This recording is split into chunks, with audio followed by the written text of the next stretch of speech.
Oi, meu nome é Júlia e hoje a gente vai falar sobre erros históricos em filmes. Então, bora começar. Vamos começar com o filme Napoleão, de 2023.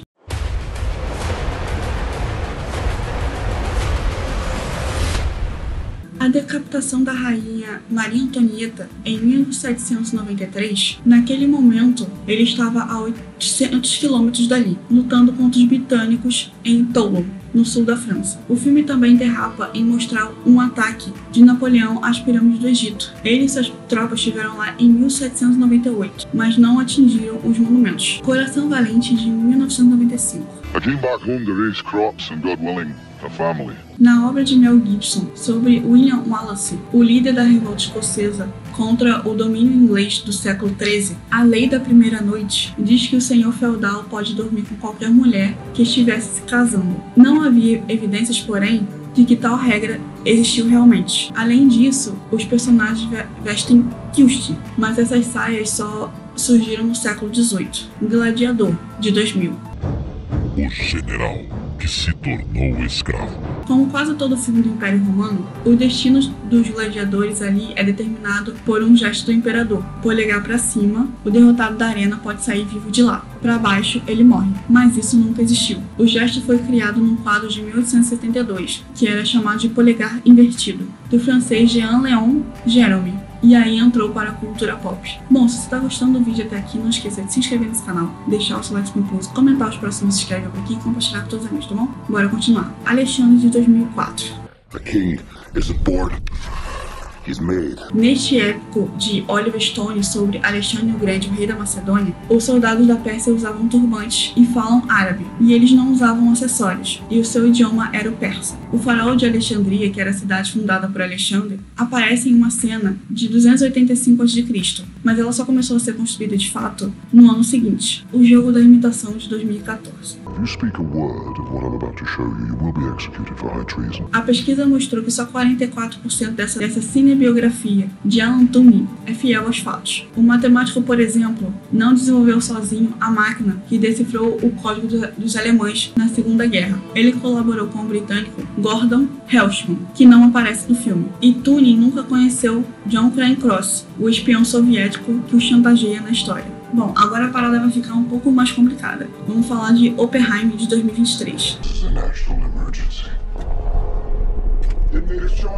O longa conta a história de J. Robert Oppenheimer, físico responsável pela direção do projeto Manhattan e considerado o pai da primeira bomba atômica. Bom, vamos primeiramente falar sobre o erro da bandeira dos Estados Unidos. Reproduzir filmes de épocas antigas pode ser mais difícil do que o esperado, sobretudo porque as cenas exigem uma atenção especial cuidadosa para os figurinos, cenários e demais visuais. Em Oppenheimer, por exemplo, na cena que marca o discurso do físico após a explosão da bomba de Hiroshima e Nagasaki, há um erro nas bandeiras dos Estados Unidos presentes nas tomadas. Por lá aparece a bandeira tradicional dos Estados Unidos, composta por 50 estrelas. No entanto, em 1945, o país tinha somente 48 estados. O Havaí e o Alasca só foram integrados em 1959, ou seja, a bandeira teria que ter somente 48 estrelas. Bom, agora vamos falar sobre o envolvimento do Einstein no projeto. Uma coisa que precisa ser dita é que Oppenheimer é uma adaptação da biografia de Oppenheimer, O Triunfo e Tragédia do Prometeus Americanos, de Kai Bird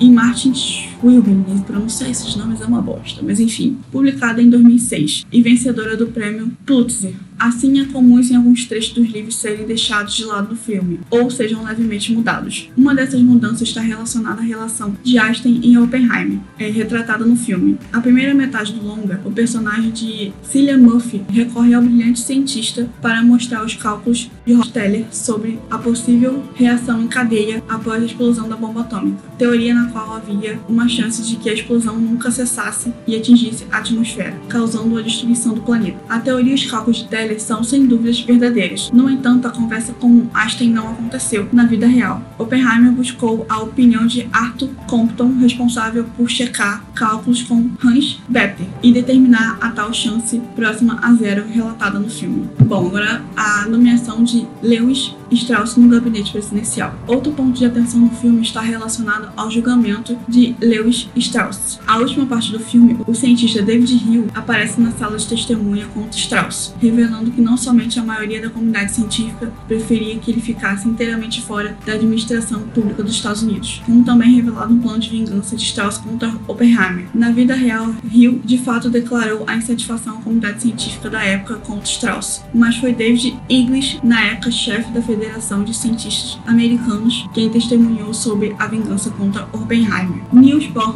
não tentou comer a maçã envenenada. A bibliografia de Oppenheimer, O Triunfo e a Tragédia do Prometeu Americano, de fato, comenta a aspiração que o físico teve para prejudicar seu professor na Universidade de Cambridge, Patrick Blackett, após tentar envenená-lo com alguma substância tóxica. Mas a cena mostrada no filme com o sinueto não foi bem assim. Na vida real, a substância que o Oppenheimer colocou na maçã era mais leve e tinha a intenção somente de causar mal-estar. E sem dúvidas, o cientista Niels Bohr sequer esteve presente na sala naquele dia e nunca correu risco de vida de fato. Bom, e para fechar, Gladiador 2 de 2024.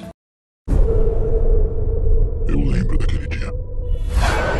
A sequência do filme Gladiador, estrelado por Paul Mescal e Denzel Washington, tem sido criticado por suas imprecisões históricas. A BBC consultou especialistas em histórias romanas para separar os fatos da ficção. O Scott já tentou deixar claro que não suporta se seus filmes são historicamente imprecisos, mesmo quando baseados em pessoas e eventos reais. Em 2023, após o historiador Dan Snow apontar várias impressões do filme Napoleão, o Scott disse que Snow deveria arranjar o que fazer. Mas Mariotti também é historiador e uma das principais autoridades em gladiadores, combate e armamentos. Ele sabia onde estava entrando. O enredo de Gladiador 2 gira em torno de Lúcio, filho de Lucila e Maximus, que quando criança foi forçado a deixar Roma. 20 anos após a morte de seu pai, os soldados romanos invadiram sua cidade natal, na Numídia, e mataram sua esposa e o escravizaram. Após ser comprados por Macrimus, Lúcio é transformado em um gladiador. Entretanto, luta para sobreviver enfrentando animais, navios e outros gladiadores no Coliseu. Macrimus planeja derrubar os jovens imperadores Caracalla e Geta para se tornar governante de Roma. Mariotti aponta que,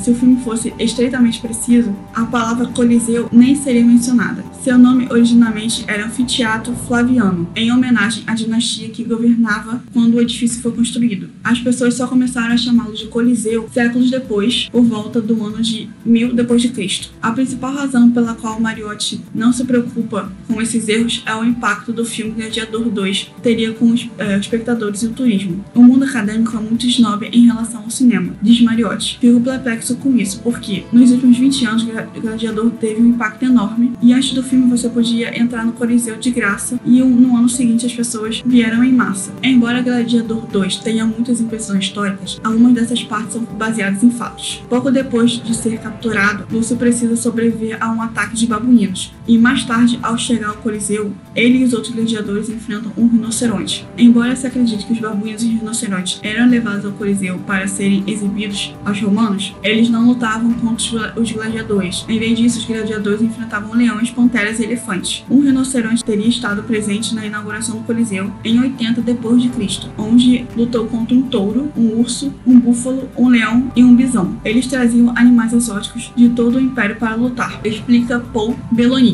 autor do livro sobre a República Romana. No entanto, não há registros de soldados romanos montados em rinocerontes. Quando o imperador Tito organizou 100 dias de jogos no Coliseu para marcar sua abertura, Belonic estima que cerca de 10.000 animais foram mortos em poucos dias. Eles eram mortos das formas mais criativas possíveis. As pessoas arremessavam suas lanças, usavam redes e os arqueiros eram muito populares. Eram como assistir um atirador de elite. Eles faziam pequenos cervos correrem e os arqueiros abatiam os animais de um ponto específico enquanto o público aplaudia. Às vezes os espectadores se entristeciam com a morte dos animais. O historiador romano Dio escreveu sobre o público lamentar quando elefantes eram mortos. Ele relatou que os animais foram piedosamente olhados pelas pessoas quando feridos incapazes de lutar e andavam com suas trombas erguidas para os céus. Então tem o entretenimento acima da precisão. A maior sequência de ação de Gladiador 2, quando Lúcio e os gladiadores participavam de uma encenação de uma batalha naval, também é a maior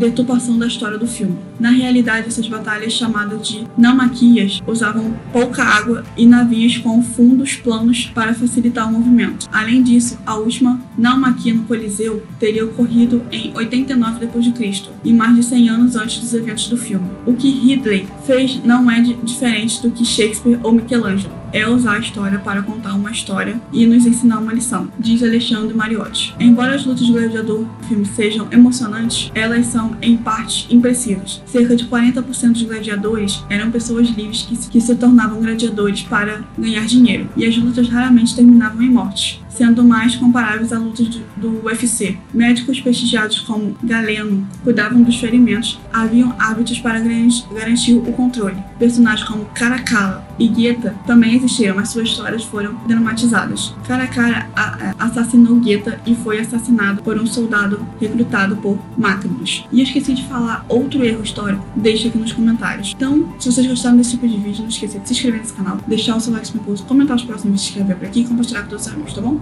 Tchau!